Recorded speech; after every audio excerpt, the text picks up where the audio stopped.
সকালবেলা আপনি রোজা রাখা অবস্থায় আপনি এবার একটু কলগেট করেন। কলগেট আমাদের সমাজে আবার বিরাজ করে কলগেট মাঝে, আমাদের সমাজে গোড়াকো ব্যবহার করে। আবার কিছু বয়স্ক মহিলা আছে তারা একটা করে গুল না কি বাবা তারা দাঁতে দিয়ে মাজে।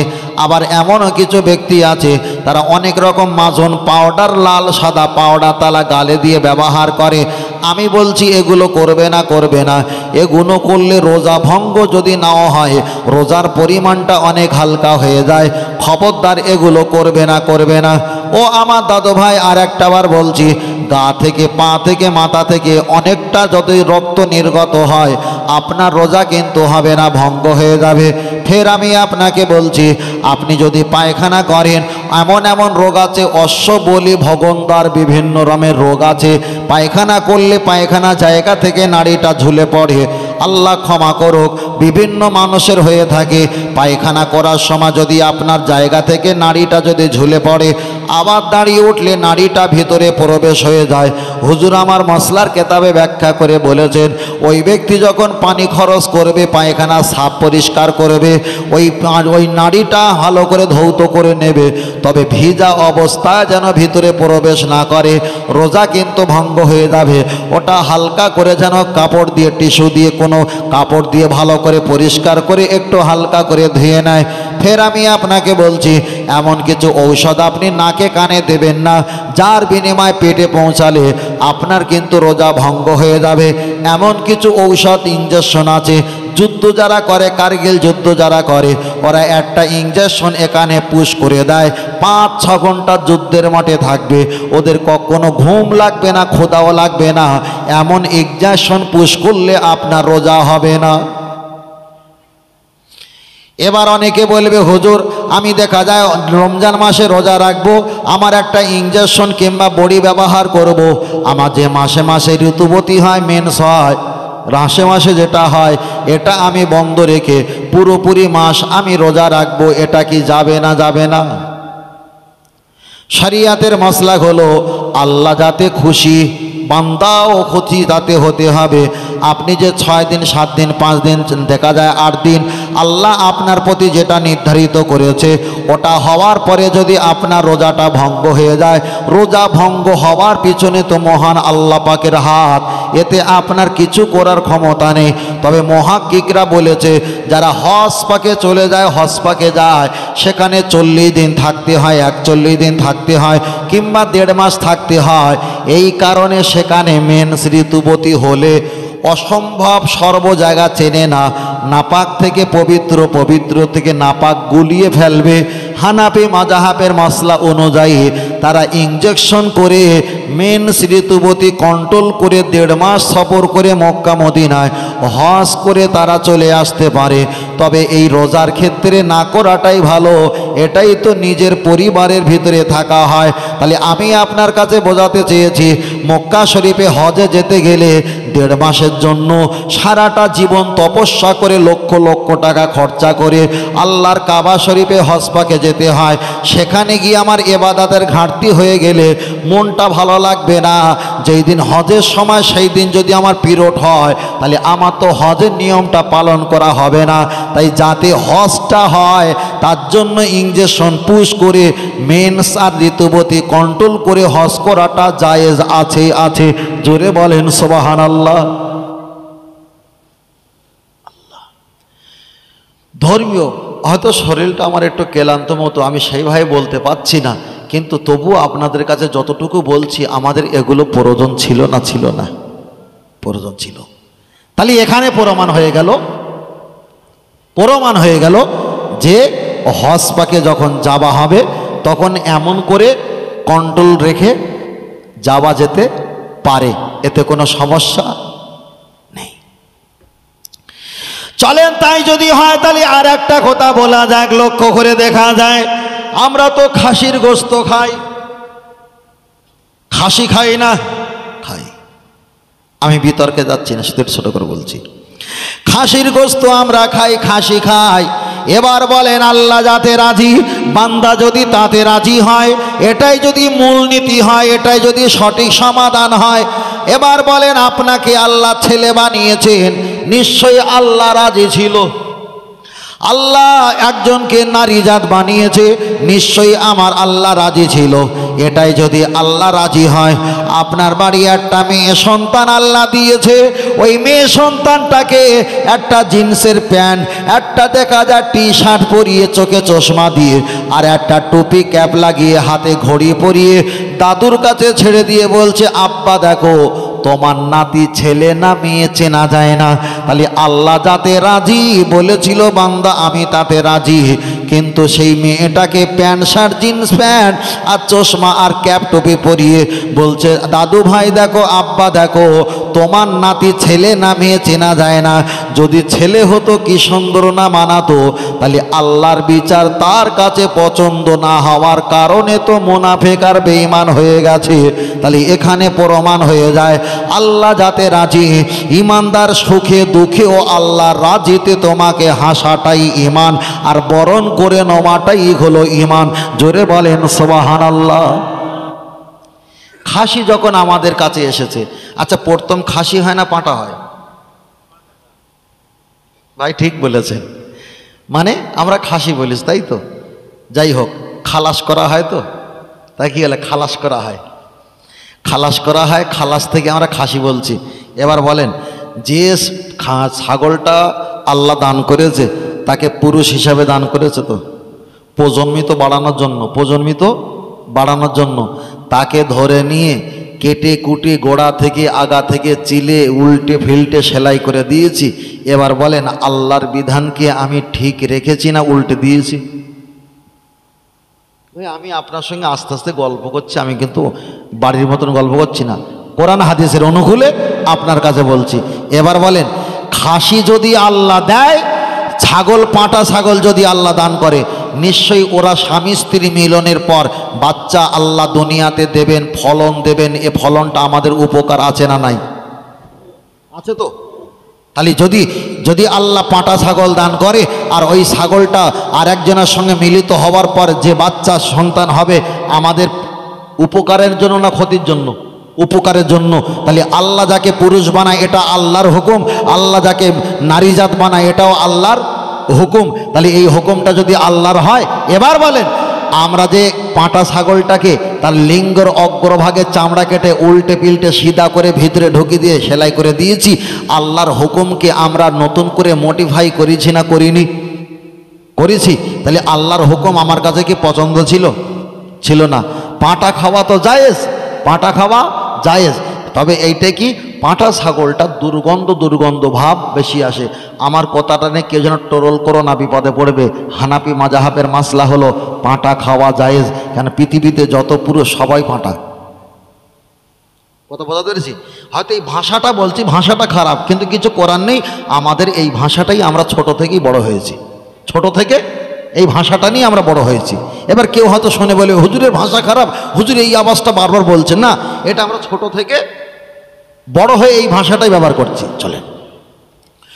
চলেন আমি আপনার কাছে বোঝাতে চেয়েছি, ও বাপজিরা খুব ভালো করে খেয়াল করে দেখবেন। তাহলে ছাগলের বিষয়টা আমি আপনার কাছে বললাম। চলেন এবার আপনার কাছে আর একটা বার যাই। কোনো সন্তান, স্বামী আর স্ত্রী, আমার আল্লাহ তাদেরকে নিয়ত আমার আল্লাহ কবুল করেছেন। স্বামী আর স্ত্রী দুইজনা বিবাহ করেছেন, এক কথা ছেলে আর মেয়ে দুইজনা বিবাহ করেছেন। 7 বছর, 8 বছর, 10 বছর, এমনকি 25 বছর, 30 বছর হয়ে গেছে। হয়ে যাওয়ার পর আল্লাহ তাকে কোনো সন্তান দেয়নি। অনেকের কাছে দোয়া চেয়েছেন, তসবিহ, তাবিজ, কবজ অনেক কিছু করেছেন, আল্লাহ তাকে কোনো সন্তান দেয়নি। এবার বলেন সন্তান যদি না দেয়, আল্লাহ তো যেটা ভালো চেয়েছেন সেটাই আল্লাহ বিচার করেছেন। আবার যার খাওয়ার অনেক কেউ নেই, আল্লাহ তাকে দর্জন সন্তান দিয়েছে। যাদের খাওয়ার আর ব্যবহার করার অনেক বেশি মানুষ প্রয়োজন, আমার আল্লাহ তাদেরকে আবার নিঃস্ব বানিয়েছে। তাহলে এখানে প্রমাণ হয়ে যায় আল্লাহ কাউকে হাসায়, আবার আল্লাহ কাউকে কাঁদায়। এটাই তো শিক্ষা, এটাই তো সৃষ্টিকর্তার মহান দায়িত্ব। তবে আপনার কাছে বোঝাতে চেয়েছি, ছেলে আর মেয়ে যদি বিবাহ করে 8 বছর, 10 বছর, 20 বছর, 25 বছর, 30 বছর স্বামী স্ত্রী এক জায়গা থাকার বিনিময় সন্তানদি যদি না হয়, আমাদের কলেজে, আমাদের হসপিটালে, আমাদের নার্সিংহোমে, বিভিন্ন জায়গা যেখানে টেস্ট মিটন করা হয়, সেখানে মমি কিংবা হদি পুরুষের বীর্য পুশ করে গন্তব্য স্থানে ঢেলে দেওয়া হয়। সেখান থেকে তো বাচ্চা নির্গত করা হয়, সেখানে বাচ্চার জন্ম দেওয়া হয়। এবার বলেন, স্বামী আর স্ত্রী মিলনের পরে যে বাচ্চাটা হয় এটা হলো হালাল। অপর ব্যক্তির যদি বীর্য আপনার কোনো ব্যক্তির ভিতরে প্রবেশ করা হয়, ওটাই তো জেনা ব্যভিচারী, ওটাই তো হারামজাদা বাচ্চা বলে গণ্য হবে। এমনকি স্বামী নিজে স্বামীরও যদি এমন কিছু দেওয়া হয়, সেখানেও তো অবশ্যই হারাম বলে গণ্য হবে। কেন? আমার আল্লাহ নবী, আমার আল্লাহর কোরআন জানিয়ে দিয়েছে, হুন্না লিবাসুল লাকুম ওয়া আনতুম লিবাসুল লাহুন্না। ও পুরুষেরা, তোমাদের স্ত্রীকে তোমাদের লেবাস বানালাম, তোমাদের গায়ের কাপড় বানালাম। ও খলাকনাকুম আজওয়াজা, আমি আল্লাহ তোমাদের দুইজনকে জোড়ায় জোড়ায় সৃষ্টি করেছি। তোমাদের আনন্দ ফুর্তি হালাল যদি হয়ে থাকে, 50 বছর ভরে নফল নামাজ পড়লে যতটা নেকি হয়, এক রাতে 1 ঘন্টায় 1 সময়ে তোমরা স্বামী স্ত্রী মিলিত হলে 50 বছরের নফল ইবাদতের চাইতে আমার আল্লাহ আরো বেশি খুশি হয়ে যায়। জোরে বলেন সুবহানাল্লাহ। তাহলে স্বামী স্ত্রী আনন্দে যদি আমার আল্লাহ খুশি হয়ে যায়, আল্লাহ যদি সন্তান দেয়, এটা আল্লাহর দায়িত্ব। সন্তান যদি না হয়, অন্য কোনো পুরুষের কোনো বীর্য পুশ করে ভিতরে নিয়ে সন্তান নেওয়াটা, এটাই হলো জেনা আর ব্যভিচার। হয়তো এটা বলেছি। এবার বলবেন, ভাই এখানে এতগুলো মানুষ যারা ওয়াজ নসিহত শুনছেন, আমি কান ধরে ক্ষমা চাইছি, ক্ষমা করবেন। আমি যেটা বলেছি যে সন্তান না হলে অপরের বীর্য পুশ করে নেওয়াটা জেনা ব্যভিচার হারামজাদা সন্তান, এটা হয়তো আপনারা জানেন ভালো, কিন্তু ওয়াজের মাধ্যমে জীবনে কে বলেছে বলে মনে হয়? এখানে তো বসে একদিকে কোরআনের কথা বলতে হবে, একদিকে হাদিসের কথা বলতে হবে, একদিকে পরকালের কথা বলতে হবে, একদিকে দুনিয়ার চলার কথা বলতে হবে, একদিকে ব্যবসার কথা, একদিকে সামাজিক কথা, একদিকে শিক্ষার কথা, একদিকে শিক্ষা থেকে বঞ্চিত হয়ে গেলে তার ভবিষ্যৎ কী হবে এমন কথা, একদিকে যুবকদের সম্পর্কে, একদিকে বৃদ্ধা সম্পর্কে, একদিকে পুরুষের সম্পর্কে, একদিকে মহিলাদের সম্পর্কে। এটাই হলো তো কমপ্লিট ইসলামের কিছু লোকেশন। জোরে বলেন সুবহানাল্লাহ। আর একটু জোরে বলেন সুবহানাল্লাহ। এটা তকবীর, নারে তাকবীর। আর একটু জোরে বলেন নারে তাকবীর। আহলে সুন্নাত ওয়াল জামাত, সিলসিলা হক ফুরফুরা শরীফ, মদিনা মক্কা শরীফ, আল কোরআনের আলো, আল হাদিসের আলো। নারে তাকবীর। দরুদ শরীফ পড়ো মহব্বতে। আল্লাহুম্মা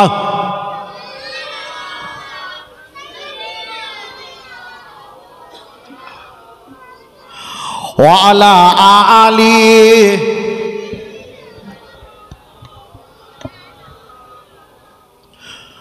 মা আমিনার ঘরে যাব, সেইখানে আখিরি নবীকে পাবো। মনের কথা সব বলিব, সে যে মুহাম্মাদিয়া রাসূলুল্লাহ। আল্লাহুম্মা, খুব জোরে মাশাআল্লাহ। ওয়া আলা আলি সাইয়্যিদিনা। এ জগতে যাহার জবান নবীর প্রশংসা করে না, সে তো ভাইজান কঠিন দিনে নবীর শাফাআত পাইবে না। আল্লাহুম্মা, জোরে পড়ে বাহ। ওয়া আলা আলি সাইয়্যিদিনা সাল্লাল্লাহু আলাইহি ওয়াসাল্লাম। আল্লাহ আমাদের সকলকে কবুল করেন, বলুন আমিন। আরেকটু সকলে বলেন আমিন। আগের কথা খেয়াল আছে? বলে হুজুর আপনি ঝিমিয়ে ঝিমিয়ে কথা বলছেন। ঝিমিয়ে ঝিমিয়ে কথা বলবো না কেন? তার কারণ প্রতিদিন যদি কোরবানি গোশত খাওয়া হয়, দাম পেতে হয় না? হয় না? হয়তো। তা আমাদের প্রতিদিন বক্তব্য থাকে, আর আপনাদের এখানে বছরে হয়তো একবার। আমরা বিভিন্ন জায়গা থেকে এসেছি, কিন্তু এখানকার জন্য বছরে একবার দুবার। এবার কি জানেন, ট্রেন যদি 10 গতিতে চলে আপনাকে 5 গতিতে ধরতে হবে রড, না হলে ছিটিয়ে পড়ে যাবেন। আমি একটু গতি বাড়ালে আপনাদের গতি বাড়াতে হবে। আর হ্যাঁ না আওয়াজ যখন মোটে না আসবে তখন বলছি রেগে বলে মধ্যাহ্ন, আর বলবো না তো কখনো, ঘুমিয়ে পড়াটাই ভালো। তাই আগে বলছিলাম না, যদি কারোর ক্ষুধা লাগে, বিরিয়ানি যদি ভালো নাও রান্না হয় তাও কিন্তু বিরিয়ানি খুব সুন্দর সুস্বাদু লাগে।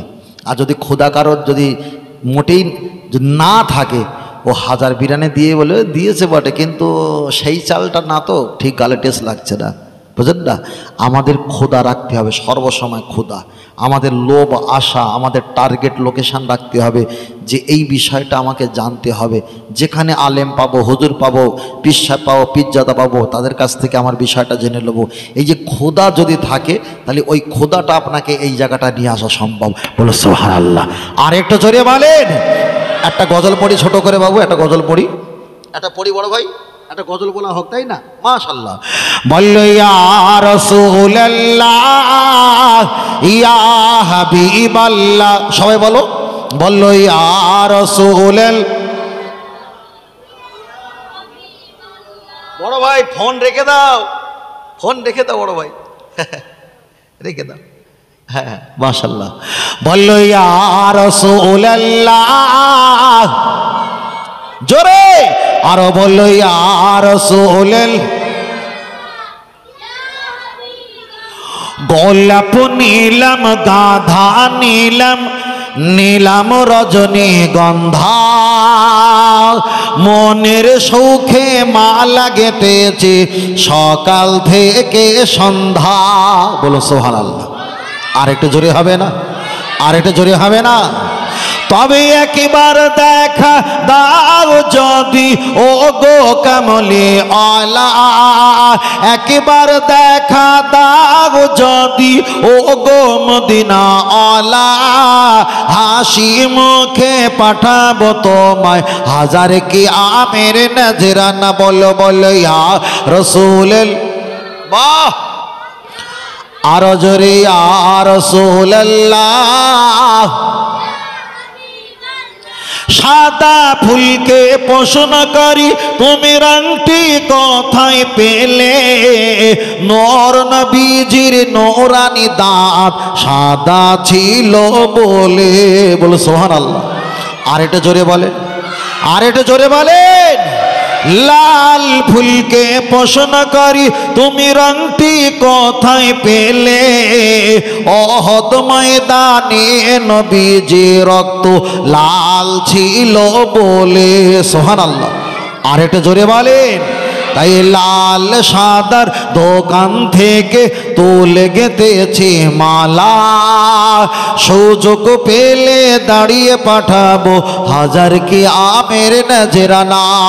তবে একবার দেখা দাও যদি ও গো কামলি আলা, একবার দেখা দাও যদি ও গো মদিনা আলা, হাসি মুখে পাঠাবো তোমায় 1000 কি আমের নজরানা। বলো বলো ইয়া রাসূলুল। বাহ, আরো জোরে বলো ইয়া রাসূলুল। হলুদ ফুলকে প্রশ্ন করি তুমি রংটি কোথায় পেলে, হলুদ রঙকে প্রশ্ন করি তুমি রংটি কোথায় পেলে, নূর নবীজির নূরানি চেহারা হলুদ ছিল বলে। সুবহানাল্লাহ। আর একটু জোরে বলেন। সবুজ রঙকে প্রশ্ন করি তুমি রংটি কোথায় পেলে, নূর জান্নাতি হুরে নারীর পোশাক সবুজ থাকবে বলে। তাই সাদা লালের হলুদ সবুজের দোকান থেকে তুলে গেঁথেছি মালা, সুযোগ পেলে দাঁড়িয়ে পাঠাবো 1000 কি আমের নজরানা। তবে একবার দেখা দাও যদি ও গো কামলি আলা, একবার দেখা দাও যদি ও গো মদিনা আলা, হাসি মুখে পাঠাবো তোমায় 1000 কি আমের নজরানা। বলো বলো ইয়া রাসূলুল। জোরে বলো ইয়া রাসূলুল্লাহ, নারে তাকবীর। আল্লাহ কবুল করেন, বলেন আমিন। আর এটা সকলে বলি আল্লাহুম্মা আমিন। প্রথম থেকে লেখাপড়া বলতে বলতে বলতে বলতে বলতে এই পর্যন্ত এসেছি। অন্তত কয়েক দর্জন মশলা মশাল কম বেশি একটা আমরা শুনেছি, তাই না বাবা?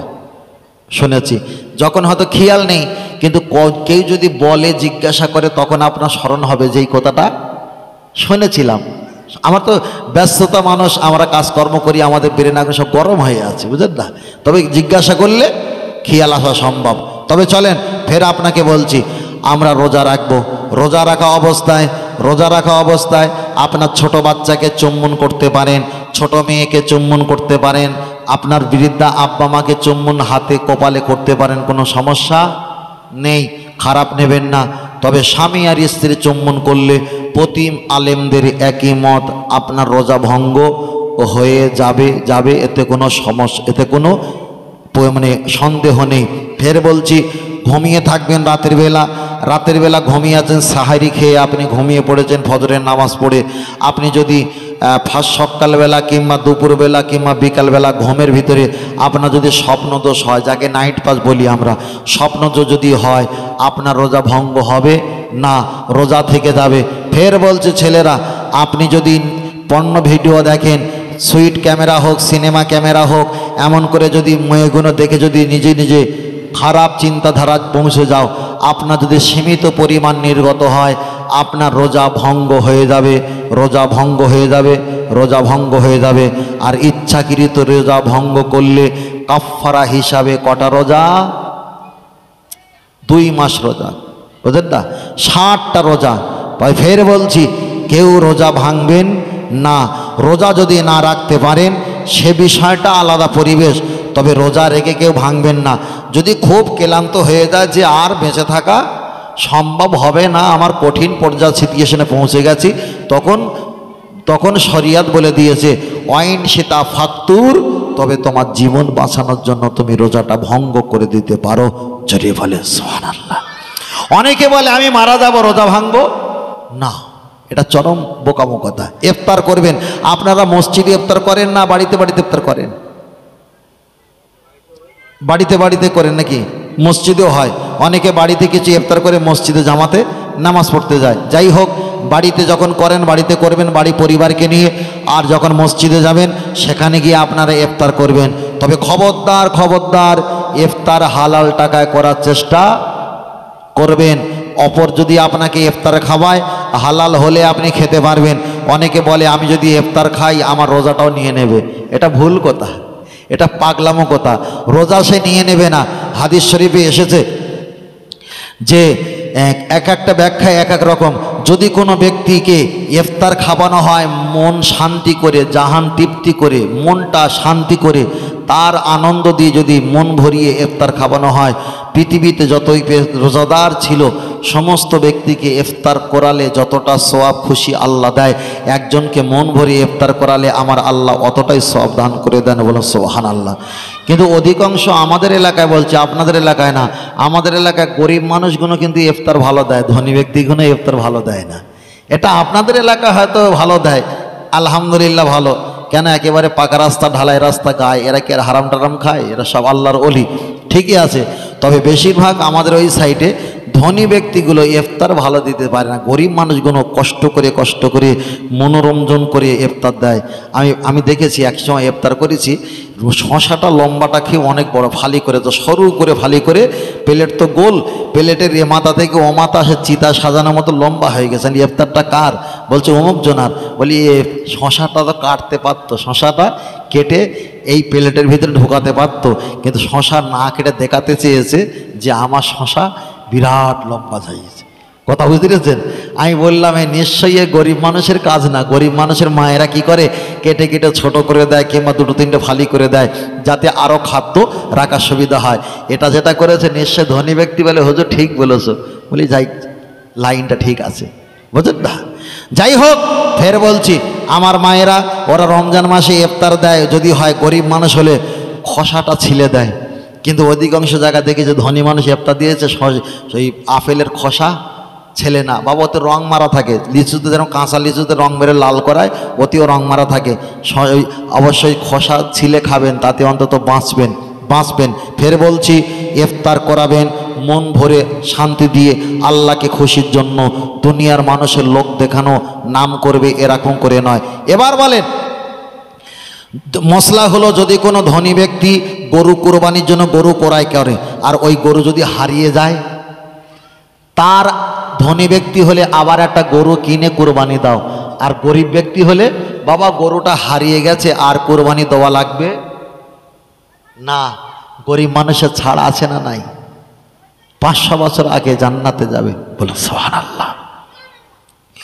চলেন আমি আপনাকে বোঝাতে চেয়েছি, আল্লাহ নবী এক সময় দাঁড়িয়ে আছেন, একটা সাহাবা নবীকে বললেন, ইয়া রাসূলুল্লাহ হাবিবাল্লাহ, আমি জান্নাতে যাব।